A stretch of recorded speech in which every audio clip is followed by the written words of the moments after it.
So when did your actual journey in the body corp industry start, Doug? Yeah, so I've been working as a body corporate manager for Strata Title Administration for 16 years. I got into the industry by way of doing a BCom at Auckland Uni, and I majored in commercial law and management. And then for a few years I worked in commercial banking and real estate. And I also actually started a small cafe, and that was the hardest of them all. I was very pleased to get out of that. Then from there I joined Strata in the BCM role, and it was actually a really good fit for my background at the time, because the way I see the role of a body corp manager, your focus is really accounting, law, administration and people management. So those four focuses, and that fitted with me quite well at that time. So once I got established in the role at Strata, the company was growing, which was great, and I ended up managing the largest portfolio in there for a while, and then my role changed into kind of a hybrid role of still having a smaller portfolio of bodies corporate to look after, but also I now manage our team of body corporate managers, and that's great because it's really good. We've got a fantastic team, and it's really good working with all of our body corporate managers, so I really like that. Just a bit more on the company. So we've got 3 directors, Michael, Philip and Nicola. Michael started Strata over 25 years ago, I think. And then a lot of people will know Philip, who is our business development manager, and Nicola, who is our general manager. So we've got a really strong management team with a lot of heaps of industry experience. Michael and Phil just know everything about bodies corporate. Nicola has got fantastic general business experience, which is great for the team. And then we also have Wellington and Christchurch offices, which are also headed up by senior managers, so that's great too. So you're nationwide essentially, and you can provide that service throughout the whole country. That's pretty cool. That's fairly recent too, isn't it? Like the Wellington and Wellington's been a while, but Christchurch is fairly recent for the company. That's correct. Well, so Wellington is headed up by Paul, who has been with the company 20 years. In fact, Paul and Phil just had their 20-year anniversary. Oh wow! So we had a little party for that. Yeah, for sure. That's good. Cool. So Paul was in Auckland for a long time, and then he moved to Wellington to head up that office, and then Christchurch joined the fold. Must be about 2 or 3 years ago. Stephanie, she's really great down there too, runs a really good operation. So that's been really exciting because there's a lot of growth in the Christchurch area. So, I guess especially after the earthquakes and things, and I guess just the way that unit title property is going in general, there's more and more of it, isn't there? There is. There's certainly a lot more of it. The industry's growing a lot. It's kind of, there's unit titles, which a lot of the time it is bodies corporate, but also societies, which that might be something we could maybe talk about a little bit later. Yeah, for sure. The difference between those two, but a lot of growth. So with your studies, just going back to your studies there, like, had you how did you decide on what you wanted to study when you were in high school? Was there sort of a certain career path that you wanted to sort of pursue? I guess it was law or business, and I think I ended up on business because I thought that was 1 or 2 years less at university at the time. True. I was kind of sick of studying. When I look back on it now, I think, damn, I should have just spent 2 years and got the law degree. Yeah, that's right. And been done exactly. with it. But so I did a major in commercial law, and as I said, I started in banking, and that was really what I thought I wanted to do, sort of commercial investment banking at that stage. But when I started down that track, I found it probably wasn't what I really wanted to be tied up with for long. So and then the property. So I was working in real estate, and then a bit of the entrepreneurial side where I started the cafe, and as I say, that was really hard. Where was that cafe? That was in Wongaproa. Oh yeah. So was it down in the in the shopping mall? In the shopping mall there, yeah. And so what made you start up a cafe? Like, Well, it was really that I had wanted to get my own business. Yeah. So I was looking around for what opportunities there were, and that one stacked up really well on paper. But then I needed to work in it myself to make it go, and I found that I hated serving people cups of coffee and running a staff of mainly really young people who were a bit unreliable. So, but we ran it well, and got out of it at a profit, so that was good. Oh, that's good. Yeah. You're still pretty handy on the old coffee machine. You can whip up a latte or a flat white. Yeah, I try not to drink as much coffee now because I was overdoing it at one stage. Yeah, no, we all love our coffee, and probably maybe a few 2 cups too many each day. But I think I actually I had. A little while back during the year, I was doing it too much, and I think I downed like 8 cups of long black coffee in a day, and then I jumped on the treadmill at the gym and did a run. And afterwards, that night, I was like, could not sleep.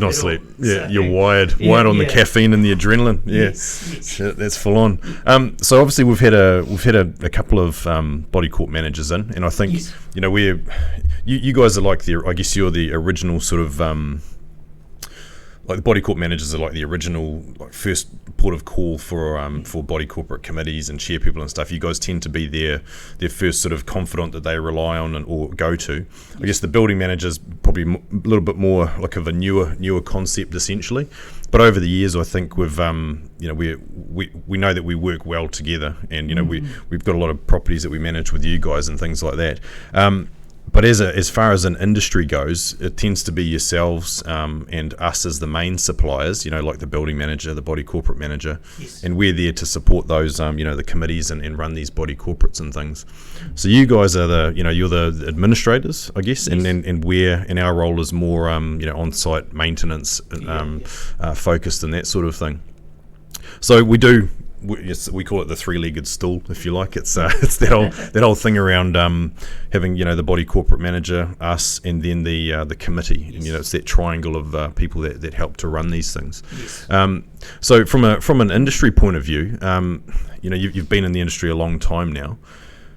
What have you got is there sort of anything in particular going on at the moment where you can sort of give us a summary of how the industry's playing out? Yeah, well, look, I think bringing back to our role, so at Strata, we're very focused on our role as a service provider to the owners who make up the body corporate, and we focus on doing the basics in our role really well. So that's, we need to look after writing professional documents for the body corporate, agendas, minutes. They need to be informative, and then another big part of our role is we need to be running really good meetings, annual general meetings, and I think more and more contributing to good committee meetings, because committee meetings are becoming more and more important.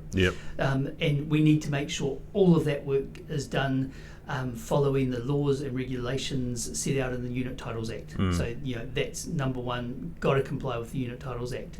So I call it doing the basics, but the basics are really critical to a functional body corporate, and we might get into that a bit more today, just about things that can come undone if you don't do those well. And so, what do you think have been some of the big changes over the years that you've been involved within the industry? Yeah, well, look, changes to the Unit Titles Act, talking about Unit Titles Act changes to it. So we had the 2010 Act come in. I mean, prior to that, it was, I think, the 1972 Yeah, it was the 70s, Act. Yeah, it was when I started in the role, I was being told, hey, we've got this Act that's actually 35 years old. Yeah, it's not fit for purpose anymore. So then the 2010 one came in, and there was a whole lot of changes there, which were really, really good. I think everyone... there's a lot of chatter about, this is not as good as it could be, this could be done better. But overall, from working in the industry, I saw a lot of improvement there, lots more focus on maintenance. Long-term maintenance plans were introduced for the first time. They didn't exist prior to that. That's right. So that was really good.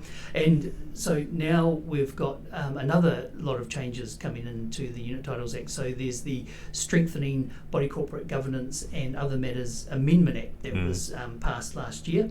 And that's coming in 3 tranches of changes. One just happened like last week or something. Yeah, totally. Yeah, so last week the first change came in, which was not really very significant. It was just codifying that you can have attendance remotely at meetings, so online via MS Teams or Zoom, which I think everyone agrees that that's essential now, because so many people want to hold their meetings like that. It's so much more convenient, especially nighttime. A lot of bodies corporates want to have their meetings 6 o'clock at night.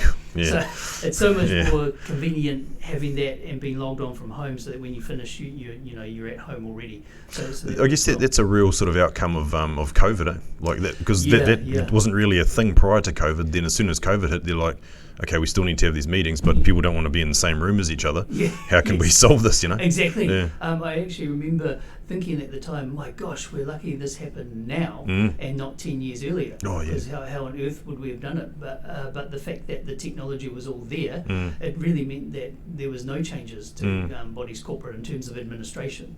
On-site was a different issue. And I think one thing I noticed there as well is that we had 2 really good industry organisations that came into their own during COVID. So SCANZ, Strata Community Association of New Zealand, and the Body Corporate Chairpersons Group, which I feel like they've both been established in about the last 5 to 10 years. Yeah, I think you're right. And because obviously you've had people from those organisations on, Brady, and you've been tied in with Body Corporate Chairpersons Group a lot. They're fantastic organisations for the industry. They are headed up and run by really experienced, skilled body corporate solicitors. So there's a lot of specialist body corporate solicitors in there who bring a wealth of knowledge, experienced body corporate managers as well, who contribute a lot to them, and also fantastic committee members and chairpeople of bodies corporate who just put so much energy into building the industry. So really, really good. And I say they came into their own in COVID because bodies corporate really had issues with the COVID lockdowns. Body corporate, by definition, you've got all that common property, shared space where everyone's mingling with each other. You had people self-isolating in high-density apartment buildings. So there was so many issues around that. And I know that those organisations acted as a conduit between the industry and government.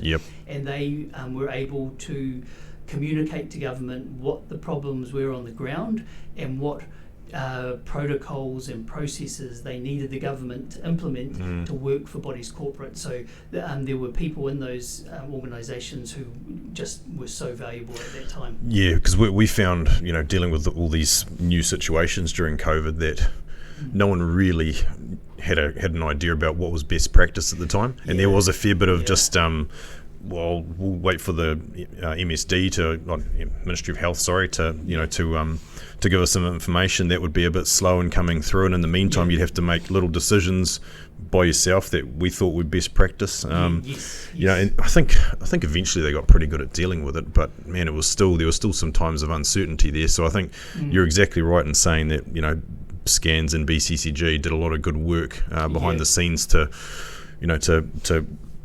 help that communication between the government and actually just say, look, what is best practice? Like, what should we be doing if we've got people isolating? How do we deliver food to them? How do they actually go about living in the building when they had COVID? So there's plenty of good stuff there. You guys, building managers, were right in the firing line there. I remember talking to a number of building managers, some of your team members, Brady, and they were exhausted with the stuff that they were having to do. I feel like some of the managers got pulled into doing too much stuff, the stuff they didn't need to do. They were like just looking after their residents so well. Very, very true. And then, also everyone was really scared of catching it at that stage. So the managers are right in the firing line. Oh, totally. And now I think there's more COVID cases now than there was back at the start of the year, but no one seems to give us stuff anymore. We just get on with life, which makes me think, okay, why did we react the way we did previously? But anyway, so mate, totally agree. Those two organisations are, they are I guess they're like a professional voice of Yes. the industry now, which is really good. Probably something that's been lacking prior to them to Yes. coming on board. And so tell us about your role at SCANZ, because you have an actual role on the board there, right? Yeah, that's on the right. committee. So at the moment, I'm sitting on the executive committee of SCANZ, and my designated role is to be the New Zealand representative, sitting on the professional standards committee that the Australian SCA has. So SCANZ New Zealand is an offshoot of the Australian SCA, which is a really big and impressive organisation in Australia. Industry is so huge in Australia. It is. Very It's exciting. massive, yeah. So I sit on that board with them, which is a little bit like I think the real estate industry has these boards that in New Zealand, which will hear complaints about how professionals working in the industry have behaved. So I sit on that, and we review essentially all Australian at the moment, although New Zealanders can lodge a complaint to the board about a New Zealand company to be reviewed as well. It does happen every now and then, but few and far between.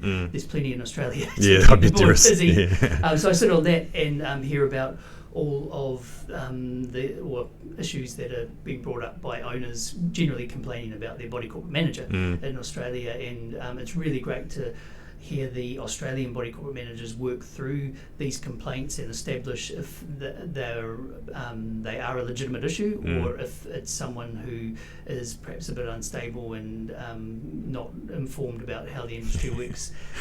So that's great, and it all applies to New Zealand. So the things they're complaining about in Australia, you could see them all coming up in New Zealand. So it's really good to be on that committee and hear those issues. Yeah, same issue, different country. Yes. It's a similar saying to another one that we won't talk about. But so how did you? What was your actual motivation to become involved with that? With SCANZ. Well, look, we wanted to support SCANZ, so we've had a couple of managers from our team sit on the SCANZ committee since it's been formed. So we always want to have someone on there, and when my election came up, I was just the right person in the company at the time to sit in there, and it's been terrific. You know, the committee, the executive committee, is made up of fantastic people. You know, the lawyers brings such a wealth of knowledge there, and they put so much work in. It's really good. You guys just had your AGM last week. The SCANZ AGM, was it last Thursday or something? Yes, it was. Yeah. Yes. Yep. Yes. And was that all good? Any issues or resolutions out of that? Yeah, look, probably the most work is done at the committee level, so the AGM is really just an opportunity for everyone to get together and raise any topics that they think need to have a focus put on them. So it's more of a procedural matter, the AGM really just confirming who's sitting on the committee for the forthcoming year. So I think 2 people were re-elected and 1 person has joined it, so that was good. Oh, that is good. Yeah. Okay, so we're talking about SCANZ and we're talking about disputes, and that's what you wanted to talk about today, was the dispute side of things. Yeah. So that's, I imagine it's only going to be it's like a growth industry, because people tend to have more and more disputes these days. I don't know if it's just how society is. Like, you know, if they can't get an agreement, then they'll go to a dispute. If they don't get their own way, they'll go to a dispute, and it's like far out. The people are becoming a bit more litigious too. So what does the dispute side of things look like for a body corporate, but then also for a body corporate manager? Yeah. Well, I mean, you did right, Brady, that there are way more disputes coming up. So starting in the industry 16 years ago, for the first 10 years in the job, I'd never seen a claim on an office bearer's liability policy. And it was actually reaching a point where you thought, you know, what's the point? Like, I'd like to see one. Yeah.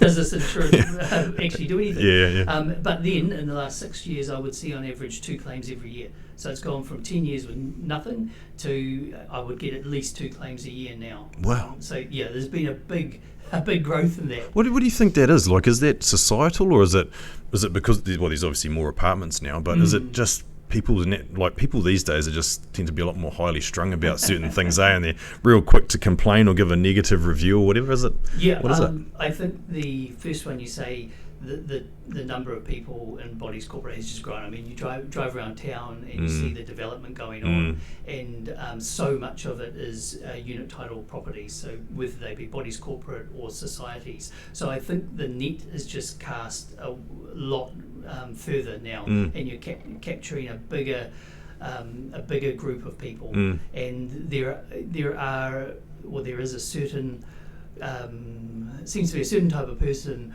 who is quite happy to get into a legal fight. Whereas as say 10 years ago there was a real disdain in people when they would have disagreements and fight about things, but whenever someone said, well, the next step will be going legal, it's like, oh God, we don't want to do that. Whereas now you see people say, I'm not scared of going legal, I'll see you in court. That's all coming up a lot more. So I think it is just that, it's probably a combo. Way more people in bodies corporate, and people do seem to be less hesitant to go legal. Okay.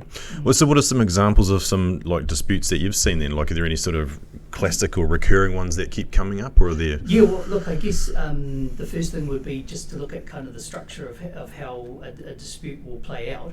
So you first of all, you're going to have defendants, someone suing someone. So the defendants are going to be the chairperson, committee members, or the body corporate as a legal entity.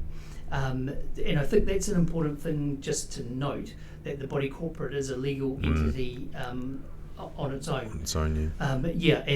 And I noted, so chairperson, committee, body corporate, not so much the body corporate manager. And this is a... That's good.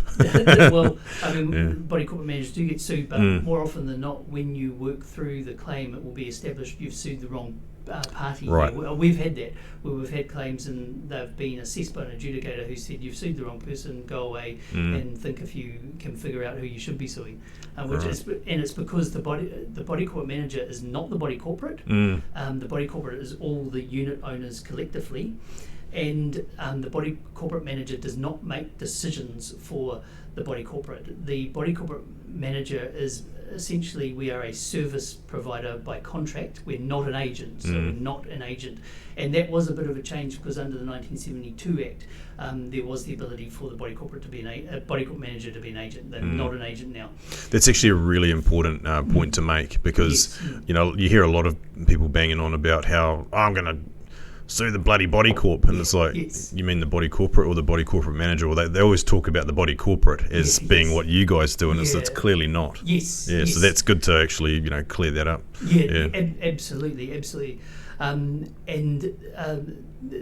that gets back to, so if it's not the body corporate manager, who are the decision makers in the governance structure of body corporate? And the decision makers are the chairperson and mainly the committee. So they make the decisions. They're like the government or the council of the body corporate, and the body corporate manager is like the civil service, the administrators who do what they're told to do by the chairperson and committee, who can chop and change each year as new people are elected. The body corporate manager stays the same and needs to do what they're told to do. That's right, and that's another good point, because you guys can't act and we can't act without direction from these committees, and nor do we ever. They say, oh, why did you do that? It's like, well, we didn't do it. It's the it's the committee asked us to do it, because it's the decision that they made. Totally. And actually, there was a case recently came up on the committee I was looking at, where the body corporate manager was getting in hot water because they acted by one committee member telling them what to do. And this is a trap you do have to be careful not to fall into, that you get really familiar with one member on the committee and you take their instruction as being the instruction of the whole committee, when it wasn't, and this manager got into a little bit of trouble for that. So when someone gets in trouble, like what happens? Do they get the slap over the hand with a wet bus ticket, or is there something a bit more serious that tends to happen when they do get in trouble? Yeah, look, it's probably hard to comment too much on that. I'm not aware of there having been many significant cases of that, especially in New Zealand. I know in the Australian committee has a whole process that they work through in levels of reprimands that can be given. But I think it's all getting a bit more serious under the changes coming into the Act as well. So there's codes of conduct that have been introduced for body corporate managers and committee members alike. So a higher standard is coming in there. So we've established the structure, and so from what sort of things are you seeing coming up that constitute a dispute? So we covered who the defendants were, and so therefore there's got to be the applicants bringing the claim, and that's probably going to be an owner or a group of owners. Could also be a third party like a property manager or a contractor. So it could be a building manager. The building manager might sue the body corporate for a contract issue. The body corporate might have tried to cancel the contract when they can't, and that could turn into a dispute. So those are the parties involved. The kind of the main areas where I'm seeing claims come up which do go legal. Firstly, enforcing body corporate rules. So the body corporate committee may be made aware of by the building manager a particular unit where maybe owner-occupier or it might be tenants who are flouting the body corporate rules. It could be something like having a pet when they're not allowed to have a pet, or it could be antisocial behaviour occurring in the unit. And the body corporate, the committee will then review it and say, yes, this is a breach of the rules. Therefore, we're instructing you, Doug, as our body corporate manager, to issue a formal breach notice to them and on charge any costs associated with this breach that you can. So if they've caused damage to the property and maintenance has had to be carried out to remedy it, then those costs can be on charge to them. So that process carries out, and that can go legal if they are issued with breach notices but do not cease the activity they're doing. The committee may take it a step further and say, okay, we've given them their warning, now engage the body corporate solicitors to enforce the rules on them through the courts. And the main thing there usually is that as soon as you engage a lawyer, the costs are going to accumulate and you will be on charging those to the owner of the offending as well. So I've seen instances of that, and where the owner or the party, because sometimes property managers get pulled into this as well, because maybe they're the one that's allowed the breach to happen, or maybe done something like gone and organised whole lot of maintenance or renovations to a unit without getting approval to do it. So then they can turn around and sue the body corporate and say, hey, you've unfairly enforced the rules on us. Now, you would think that that's really simple, a black and white issue. Either they've broken the rule or they haven't. And you think that could quickly be assessed by some type of adjudicator and just say, okay, this is the rule, this is what you've done, yes, that's a breach, case closed, or no, that's not a breach, case closed. But and this is a bit of an issue, is how much time is taken up to get to a really simple result like that. So a case like that can go for 3 years. Oh, wow. And that has huge costs to the body corporate because it hangs over the body corporate that they've got legal action underway. Anyone who's trying to sell their unit, all the buyers will see this legal case and they'll be asking them, what's the story with this case? How much could we potentially be on the hook for if we, are you getting sued for $1 million? Are we going to have to pay a levy contribution to that? When's it going to end? And this is all crystal ball stuff that no one can give them an answer for. So it's a real negative in that regard. And then you do have the actual costs. So you're going to need to be funding a legal team to defend the claim and represent you in whichever court it's in. And that, for a large body corporate with a significant claim, you could be looking at $70,000 to $100,000 a year funding. Wow. So it's serious stuff. Serious stuff quite often, which does not seem to be justified for how silly the claim may be that's been brought. Do you find that is there a tendency for these claims to happen in smaller body corporates more so than larger, or larger more so than smaller, or does it depend on the the style of the building, like say if it's owner occupier as opposed to say more rental investment stock or anything like that? Is there a particular profile of building that this is happening in more? Yeah, look, I think it can happen at any level. The dollars involved are probably more for a larger body corporate, which will make it a more serious matter. Mm. Your smaller bodies corporate, it's probably more likely to be around an owner who has not paid their levies and debt collection on that, versus a real significant case around body corporate rules, or that would tend to be a larger body corporate. Well, what sort of proportion of these disputes then do you think end up going legal? Is there, like, percentage wise, is it 50-50 or was it 80-20 or? Oh, it's probably a small percentage. Yeah. And again, I think it's just that the market is growing that much bigger, that even though it is a small percentage, there's so much more going on that there are more of them. Yeah.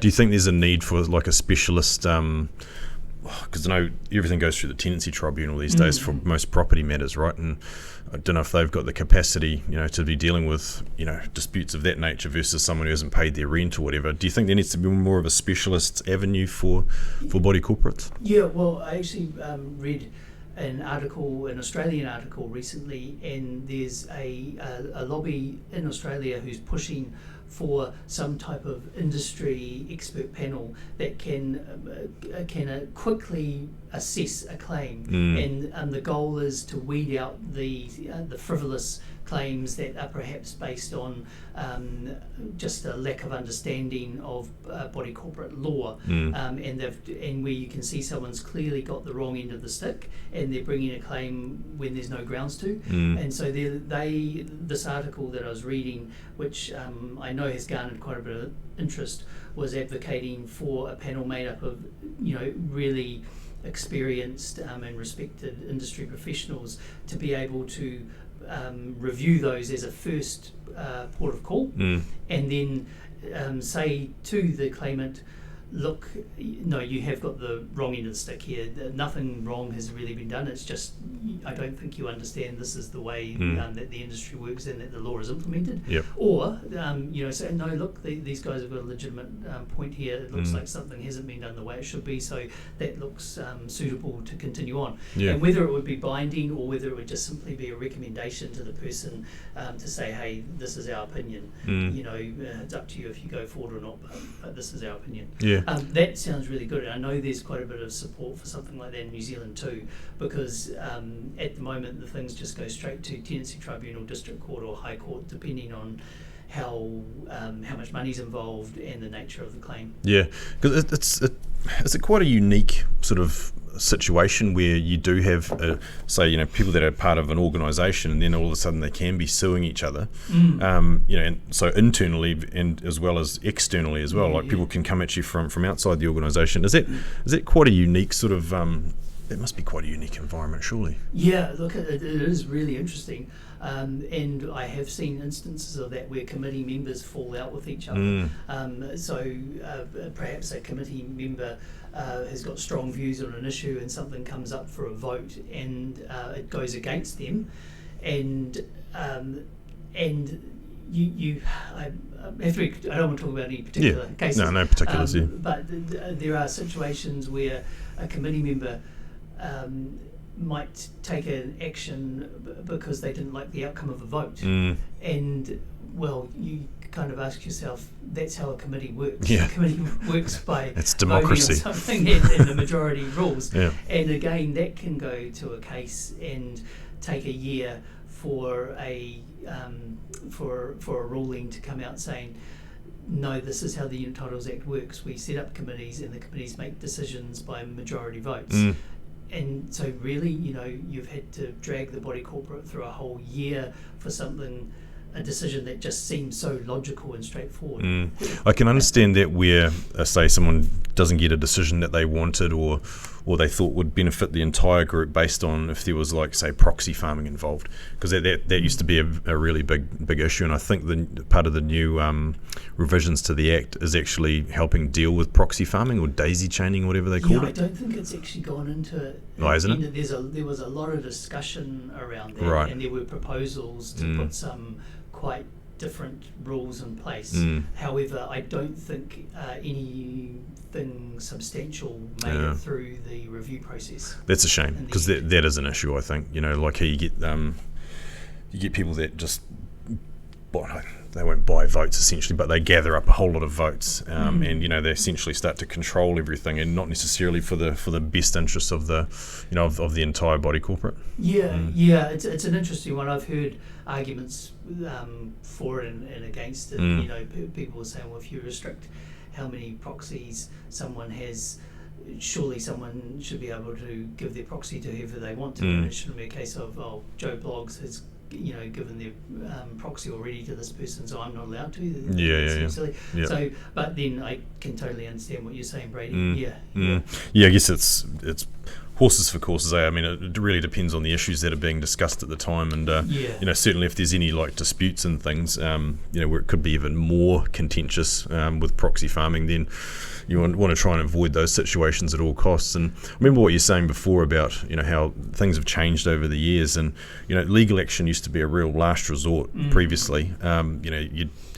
It would almost be a deterrent if someone said, I'm going to sue you. Everyone kind of back off a bit and kind of talk things through a lot more. Yes. But nowadays, man, it just seems to be like the steps between a dispute and going legal there's not as many steps as there used to be. No, that's true. That's true. Yeah. And I mean that's if we look at what the process is when a claim is brought. So we're as the body corporate manager. We will be the official office of the body corporate, the address for documents to be served on. So you'll be in the office, go up to get your morning cup of coffee, and then the reception will say, hey, there's a delivery for you, and then they'll put a 200-300 page document on your desk. Phone book. Statement of claim, yes. And you'll be like, oh, here we go. Yeah. And so then the first thing we have to do, once we've had a quick look at it and got the gist of what's going on, is forward that through to the chairperson and the committee, so that they're fully aware of it as soon as possible. Get them aware of what's going on, because time is of the essence too here.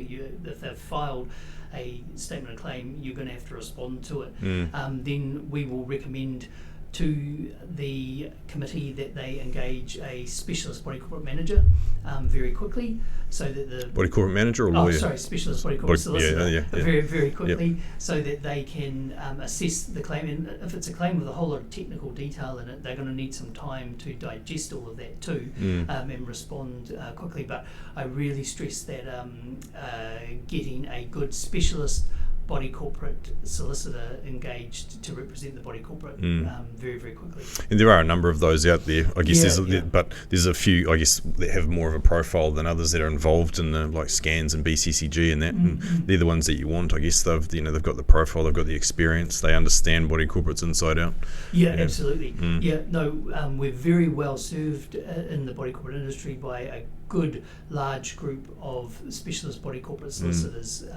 So that's one thing that is really good in the industry. There's a great pool of lawyers, and if you do need one, then ask your body corporate manager. Your body corporate manager should be able to recommend about 5 straight away to you, and also go to the body corporate chairpersons group. They will also be able to recommend solicitors as well to use, perhaps if you want an independent person to speak to rather than your body corporate manager, because sometimes those things get complicated. Go and speak to the BCCG, and they'll again be able to give you independent advice on it. Yeah, that is good advice, and it's you've got to have that impartial aspect to it. Like it can't be someone who's got a vested interest. I think you were saying, Brady, a bit earlier, what situations are we seeing cases come up?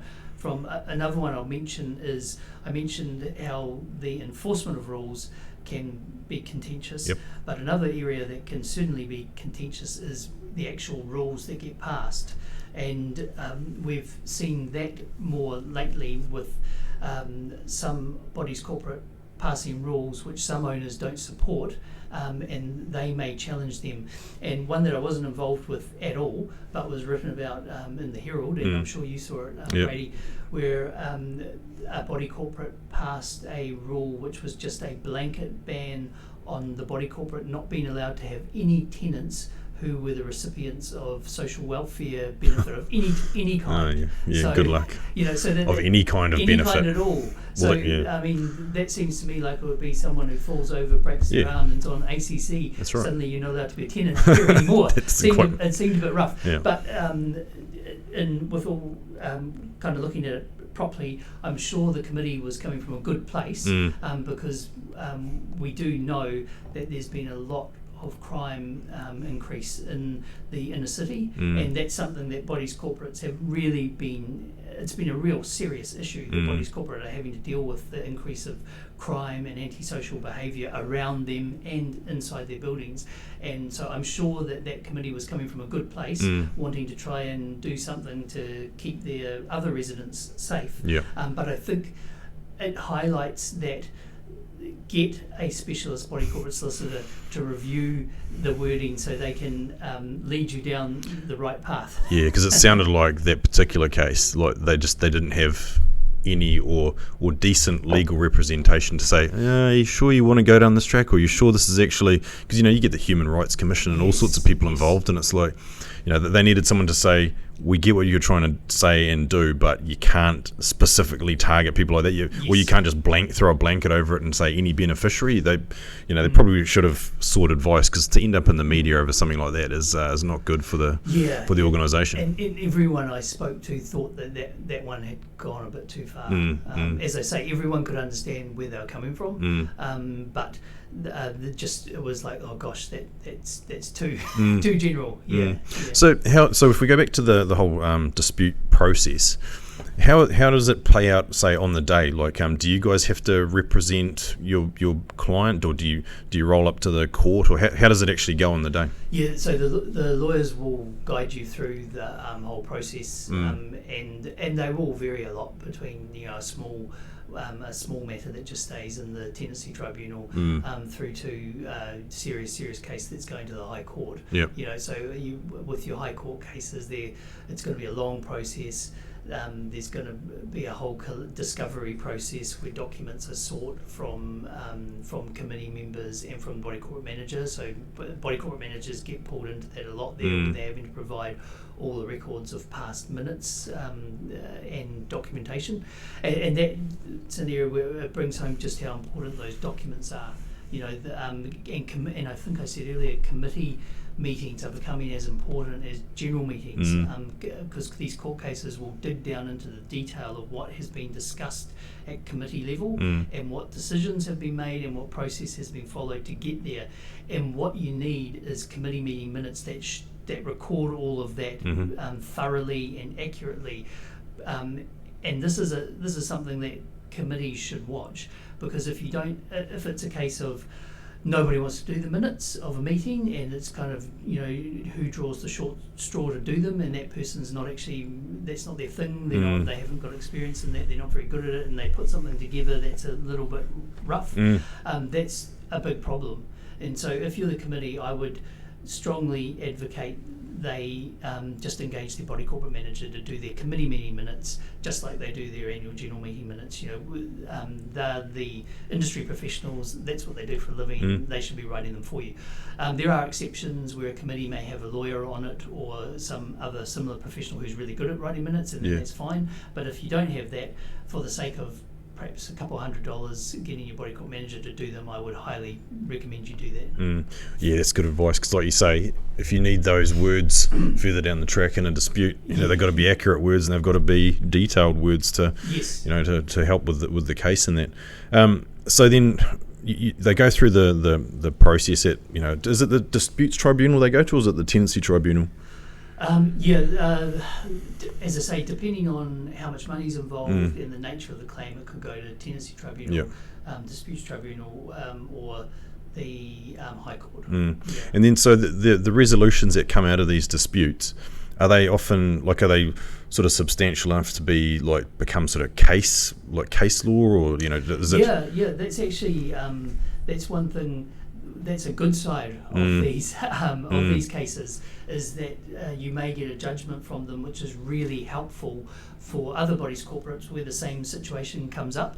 So I had one of those quite recently, where it was a ruling on whether an owner could change their door lock and take themselves out of being in the master key system. And the judgment that came out really clearly said you cannot do that. So this is a large apartment building where an owner became quite focused on their privacy, and they didn't like the fact that the building manager had the master key system, and so would be able to access their unit if they needed to. And they had a real problem with that, and they just changed their lock, and it ended up in court, and the judgment came out very clearly setting out, no, you cannot change your lock from it. You do need to stay as part of the master key system, because it's essential for emergencies, fires, floods, etc. coming from the unit. The building manager needs to be able to get in there and not muck around with, I have 200 keys for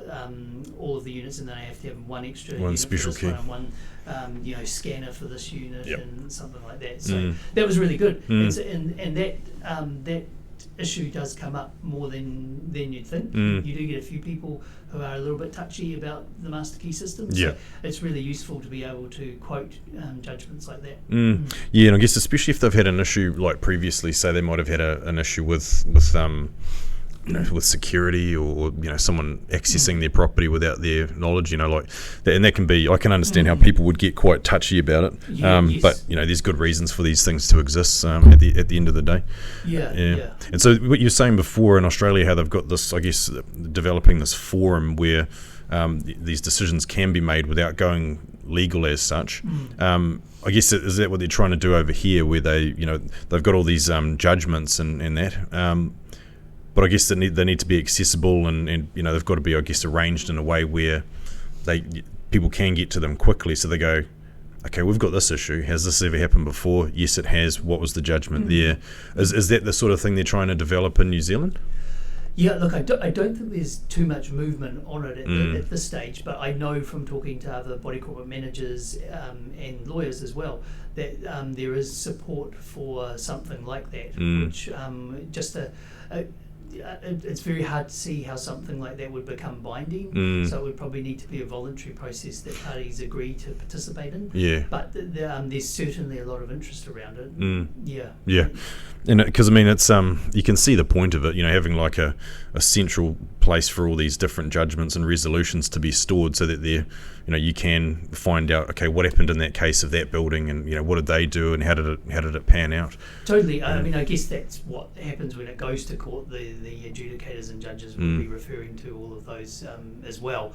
But but once it goes there, it's into a very formal process, which we have to follow, dot all the I's, cross all the T's, jump through all the hoops, and it just takes a lot of time and costs a lot of money. And it'd be really good if there was just a short, sharp forum that could give you, an opinion. Hey, these are completely objective people, and this is their view. They're really experienced. Yeah. This is what will happen if you go down this track, but now the choice is yours, type thing. And if you have a panel of 3 or 4 industry professionals on it, and they all won, and they're not associated with the claim at all, and all of them 100% says, hey, there's no case here, then surely that would be quite influential. You'd think so.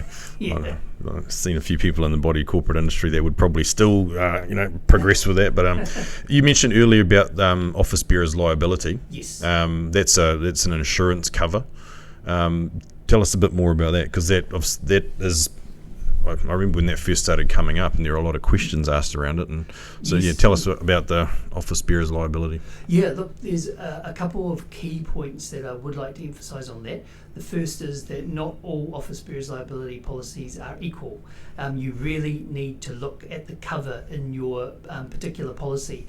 One thing I have come across over the years is the check which parties are covered by the policy. So, as mentioned earlier, claims are usually against chairperson, committee members, or the body corporate as an entity. Now, some policies miss out entity cover. So they will only, I have come across this, so they will only cover the committee and the chairperson. And it's quite common for the body corporate to be sued, as an entity we've been talking about. It's quite common for that. And in those cases, the body corporate there's no cover at all.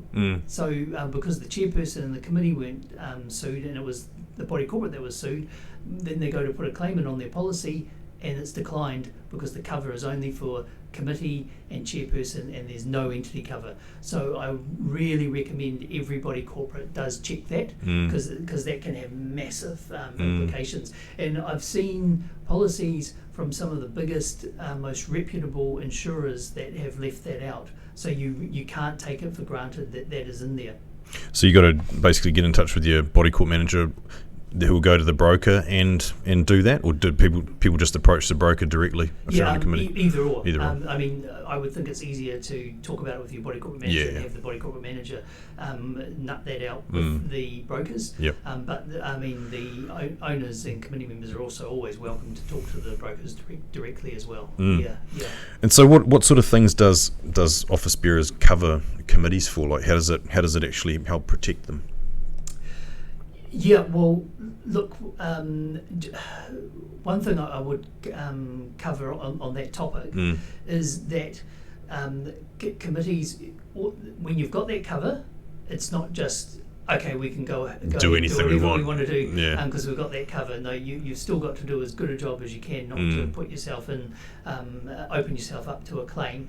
And on that note, if there's any suggestion of legal action being taken against you, no matter how silly it is, like you were talking earlier, Brady, about the kind of the throwaway comments that happen in meetings, like, oh, well, I disagree with you and I'll see you in court. Someone might say it almost as a joke. You need to, as soon as that AGM finishes, the first thing the body corp manager needs to do is be firing an email off to the insurance broker saying we just had a potential threat of legal action in the annual general meeting, and put that on the record with the insurers. Right. Because when a claim does happen, the insurers will go through a process of trying to find out the first time there was anything that could be perceived as a threat of legal action, and they will look at throwaway comments like that, and if you have not advised it straight away to the insurer, then it could create a real issue for you. So so those would be my two big takeaway points on office bearers liability insurance. Firstly, make sure your policy covers everyone it needs to cover, including entity cover, and secondly, always be advising the insurer whenever anything legal comes up. Nice. Yeah, that's bloody great advice. Okay, so I guess we've talked about the whole process of the dispute. I think we probably need to talk about how to avoid disputes as well, because I mean, not everyone wants to have an argument or a dispute or end up in court about about every little issue. So what should committees be doing to to avoid disputes essentially? Yeah, well, so at the start of our catch up here, Brady, I was talking about it's the basics, doing the basics really well, and so and that's what it comes down to. So follow proper process. AGMs, EGMs, committee meetings, they need to be conducted in accordance with the Unit Titles Act and its regulations. The decisions in those meetings need to be recorded really clearly. You need to be making sure that you've got quorums at the meetings. If you don't have quorums at the meetings, that the adjourned meeting procedure is being followed properly. So that all that needs to be done really well. So it's actions which on their own are simple, but quite often it's hard to do them all the way they need to be done. Now, again, the written documents are so important. So the agendas for meetings and the minutes of the meetings need to be written clearly so that the decisions that are made in those meetings are clear, everyone understands them, and the body corporate manager needs to be giving context to the decisions as well. So so that if someone has not attended the meeting, so then you get this a lot with people buying a unit that they've never been involved with the body corporate previously, but suddenly they're reading all these minutes and trying to understand what's going on. They need to be able to read it like a story and understand, okay, they made this decision and these were the reasons that they made that decision. So that needs to all be set out very clearly in those documents. Looking at the meetings themselves, so we're talking about here about trying to avoid a conflict arising. So I think the meetings play a really important part in that you want an open process at the meeting where each side is given a fair time to have their say. From what I've seen is where you have a controversial topic and there's going to be a vote and there's going to be a winner and a loser. Usually the loser will be okay with the outcome if you've let them say everything they want to say within reason. You can't let someone go way off topic or get rude to people. You've got to be polite, but let them say every material point they want to make. Get their case out there. Let it be challenged by the other side. All attendees hear everything, and then conduct a very open and transparent vote, so that the party that does lose is going to say, well, I got to say everything I wanted to say. I know it was a fair vote and I know I lost. And then usually they'll say, yeah, well, I'm not happy that it hasn't gone the way I wanted it to go, but I understand it was a fair process. I got to have my say. I can live with the outcome. So I think that's really, really important, and that's all got to come from the body corporate manager. So that's all about the body corporate manager conducting a good meeting.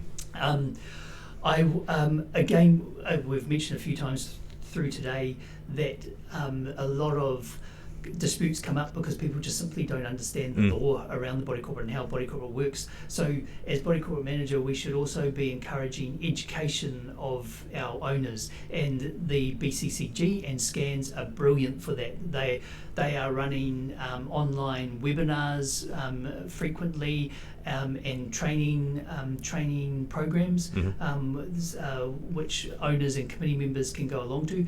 They're also usually available if you've just got a dispute and you ring them up. They're a very accommodating group of people who will listen to the concerns of owners and give them an informed opinion. So I would be encouraging them to talk to the BCCG or SCANZ. And one thing that's good about them too is if you've got a contentious item that's come up, the BCCG in particular is an independent voice. They're not aligned to any particular body corporate management company, and so they will give very independent advice. So it's great for them to talk to. Have a good solicitor. That's a big one. Again, something I mentioned through this, there's specialist body corporate solicitors. I have seen a number of times where a dispute has become more complicated because someone hasn't used a body corporate solicitor. They've just used their personal solicitor that they might use for all their personal business affairs. The solicitor has never even looked at the Unit Titles Act at all. So it's just going to slow things up because they have to educate themselves to start with. Well, it's going to cost you more, isn't it, really? Totally. So get rid of all that and just cut to the chase and get a specialist body corporate solicitor who knows the Act backwards. It's going to be so much faster and save time. And then, I guess finally, sometimes you can't avoid these disputes. There are people who do have a tendency to go legal, so have office bearers liability cover and have a good policy that covers you well. And just on that note, I think there's at the moment you can get about $5 million of cover for an annual premium of maybe $3,000 or $4,000. So I certainly think it's worth it. These buildings, you get into the large apartment buildings, they're $50-100 million places. So for the sake of $3,000, I think it's worth. It's value for money, isn't it? Yeah. And so. Yeah, there's man, I'm going to chop this up and use it for training some of our staff as well. It's really good. So, I guess disputes aside, what do you see are the big sort of challenges coming up for, say the body corporate industry, the body corporate management industry, or even your company as a whole? What do you think what's on the horizon, either from a challenge point of view or from an opportunity point of view? Yeah, look, I think. The main thing is these changes that are coming in, so in May next year, and then there's a second, or it's the third part will be coming in May 2024. So there's a lot more compliance. So a lot more rules around how body corporate minutes need to be published within a certain time frame and distributed to all owners. That meetings need to have agendas for them as well. We haven't had that requirement for committees so far. The code of conduct, committee members are going to need to make sure they are complying with the code of conduct in the new changes to the Unit Titles Act, and likewise body corporate managers, where we are going through that very closely to make sure that we've got procedures in place that cover everything that's set out in the code of conduct. We're confident that we do, but we're going to make damn sure that we absolutely do have that in place. And so that's a lot because the guys, our team who are managing the body corporate managers, have got a very demanding full-time job already, just to do the day-to-day stuff. So on top of that, they're going to have a lot to digest as well, which we'll be focused on. Yeah, it's good, man. Because I guess like in the Unit Titles Act, like the body corp managers are specifically mentioned. There's no mention of any other contractors in there, and I'd imagine that's because you're dealing with their finances and things. So they've got to have some way to, they've got to have rules and around that and how to manage body corp managers. Whereas people like us, we don't get a mention in there. It's probably a good thing at times. I don't know. It might be barking up the wrong tree here, but. I think because you guys deal with the financial aspect of body corporates, they have to have those rules around it. Whereas we're, service providers and things, we don't get a mention. And maybe do they need to have a specific sort of section for contractors, or is that sort of covered under some other aspect of the changes? Yeah, that's an interesting point. And the body corporate manager wasn't mentioned previously under the 2010 Act originally. This is the first time they've been brought back in. Yeah. So whether that's good or bad, time will tell. But look, the building managers. Quite often throughout the Act, there's talk of the representative of the body corporate, and the building manager is the on-site representative of the body corporate. So when someone's breaking the rules and the building manager's having to enforce the body corporate's rules on them, you are the representative of the body corporate there. So it might not be specifically mentioned, but I think there's references that apply to the building manager certainly throughout the Act. Well, that's good, man. Yeah.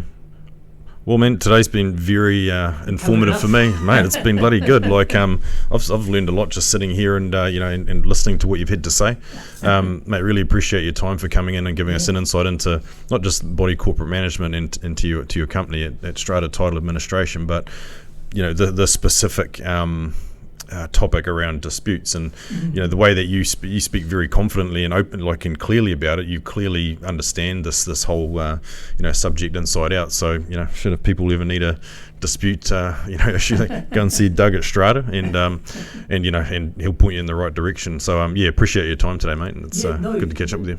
Thanks, Brady. And look, I think that I've been watching the other interviews that you've had on the podcast, and they're great.